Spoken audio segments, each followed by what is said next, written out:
Hello, everyone, and welcome back to Easy English Talk, where learning English feels natural and relaxed. I'm Anna. Hi, Anna. And hello to everyone listening today. I'm Jake, and I'm really glad you're here with us. Jake, how has your morning been so far? Pretty calm, actually. I woke up early, made some coffee, and watched the sunrise from my window. That sounds peaceful. Mornings like that can really change your mood for the whole day. Absolutely. When the morning starts quietly, the day usually feels better. I agree. Although sometimes my mornings start with my alarm ringing 5 times. 5 times. That's impressive dedication to sleeping. I call it slowly waking up. Well, however the morning starts. Today, we have an interesting conversation waiting for us. Yes, we do. Today we're talking about something every English learner experiences. That's right. The moment when someone asks you a simple question. And that question is, tell me about yourself. At first, it sounds easy. But suddenly, many people feel nervous. Exactly. The brain goes quiet. And people forget even basic words. I remember feeling like that when I first started speaking English with strangers. Really? What happened? Someone asked me where I was from. And somehow I forgot the word city. That happens to everyone at some point. Yes. Language learning can be funny like that. But the good news is, introducing yourself doesn't have to be complicated. Actually, it can be very simple. Let's imagine you're meeting someone new at a small cafe. You sit down, smile, and say, "Hi, my name is Jake." Then you can add something about where you're from. For example, I'm from Canada. Already? The conversation has started. And the other person usually responds the same way. Exactly. Introductions often follow a rhythm. First, the name. Then, where you're from? Then maybe what you do for work or study. For example, I work as a graphic designer. Or, I'm studying business at university. People sometimes think their job sounds boring. But every job tells a story about your daily life. That's true. Even simple work can be interesting when you describe it naturally. For example, instead of saying, I work in an office, you could say, I help companies organize their projects. Suddenly, the sentence feels more alive. Exactly. Language becomes interesting when we add small details. Speaking of details, hobbies are great conversation starters. Yes. Hobbies show a little bit of personality. For example, I enjoy photography on weekends. What kind of photos do you usually take? Mostly street photography. People walking, little moments in everyday life. That sounds artistic. I try, but I'm still learning. Learning is the fun part, though. True. Every photo teaches something new. My hobby is a bit quieter. Let me guess. Reading? Yes. I love reading novels before sleeping. That's a great way to relax. It also helps improve vocabulary without feeling like studying. That's a good point for language learners. Reading stories helps people understand natural language patterns. And listening to conversations like this helps with pronunciation. Exactly. Learning English works best when it's part of daily life. Not just grammar exercises. Right. Real conversations matter. I remember meeting a traveler in a train station once. Oh, tell me about that. He asked me for directions. And after that, we started chatting. Did he speak English well? His grammar wasn't perfect, but he spoke confidently. Confidence makes a big difference. Yes. He said something like, I travel because I want to understand the world. That's a beautiful sentence. Simple, but meaningful. Sometimes the best English is the simplest English. Exactly. Another useful thing to mention when introducing yourself is where you live. Yes. Especially if you're new somewhere. For example, I moved here 2 years ago. That sentence often leads to more conversation. People might ask, do you like living here? Or what brought you here? Every question opens another door. That's the magic of conversation. Small sentences. Big connections. Exactly. Some learners worry about making mistakes. But mistakes are part of learning. Even native speakers make mistakes sometimes. That's very true. What matters most is communication. If people understand you, the conversation works. And a smile always helps. Yes. A smile makes every introduction warmer. Jake, do you remember the first time you introduced yourself in English? Actually, I do. How did it go? I was extremely nervous. What did you say? Something very simple. Hi. I'm Jake. I'm learning English. That's a perfect introduction for a learner. The other person smiled and said, That's great. Keep practicing. Encouragement like that makes learning easier. Absolutely. Sometimes all people need is a friendly conversation. Language becomes less scary when people feel supported. Exactly. Anna.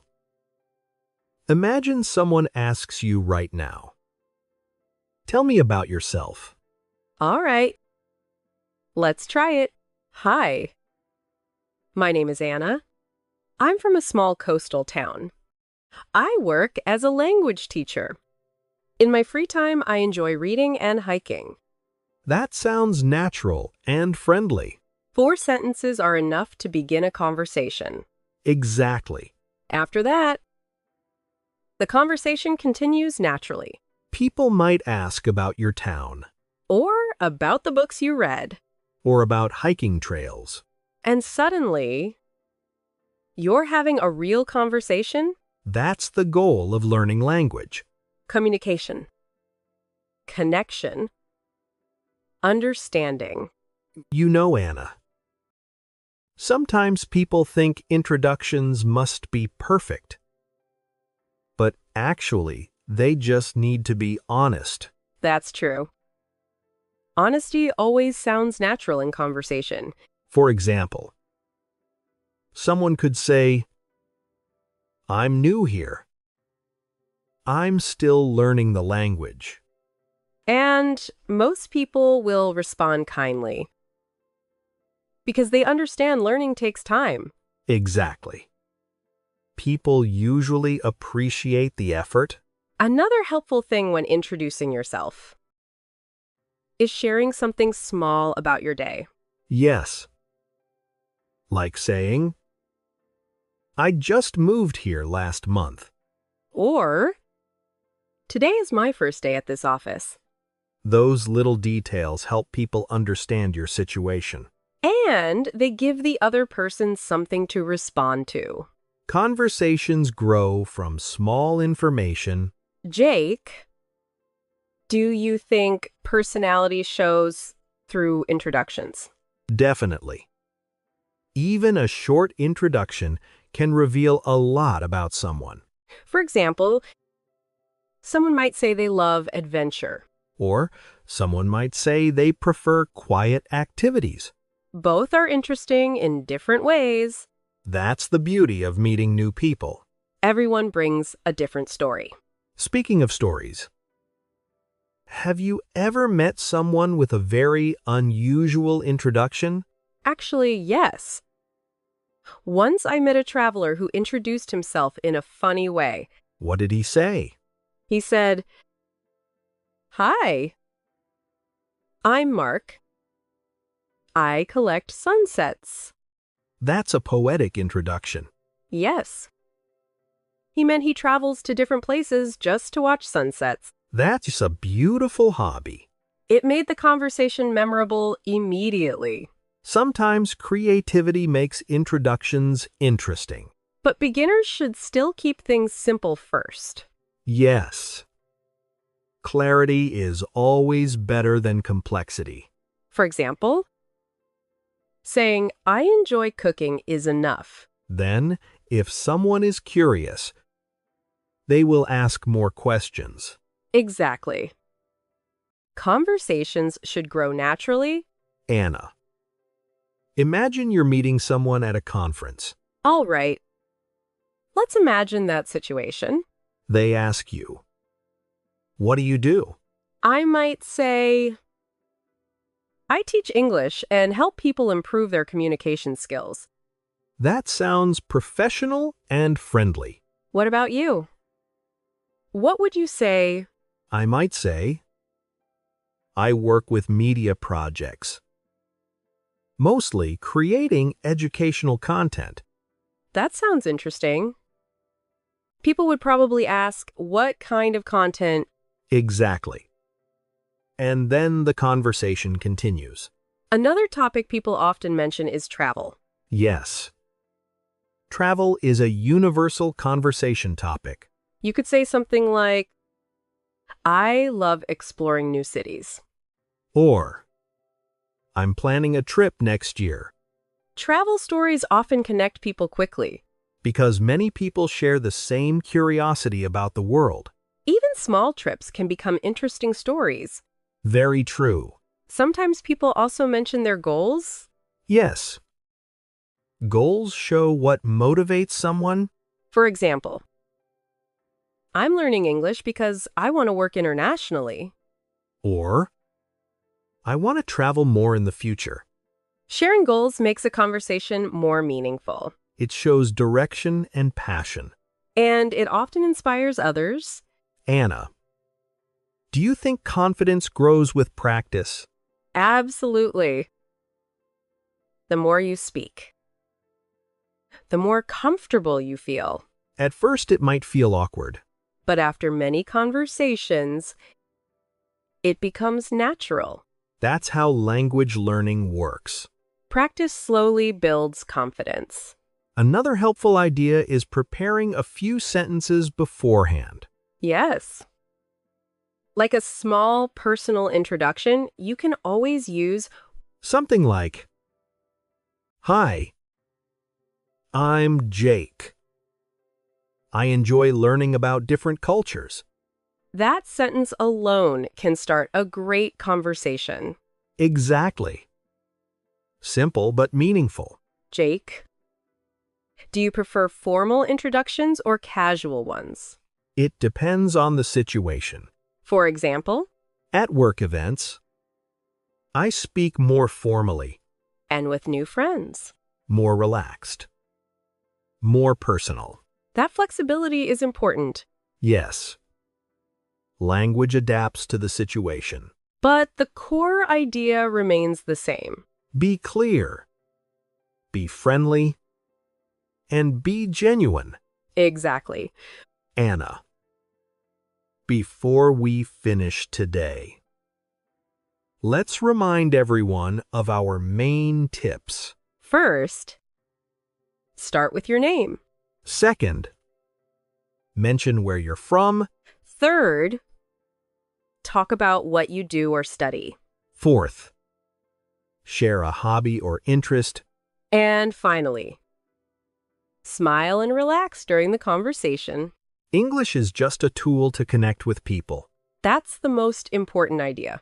Language builds bridges between cultures. And every introduction is the beginning of a new connection.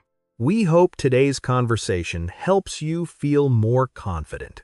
Now, we would love to hear from you. In the comments, tell us about yourself. What's your name? Where are you from? And what do you enjoy doing? Maybe you'll inspire someone else learning English. Thank you for spending time with us today. We'll be back with another conversation soon. Until then, keep practicing. And keep exploring language. Take care, everyone. And see you in the next episode. Goodbye. Bye, everyone.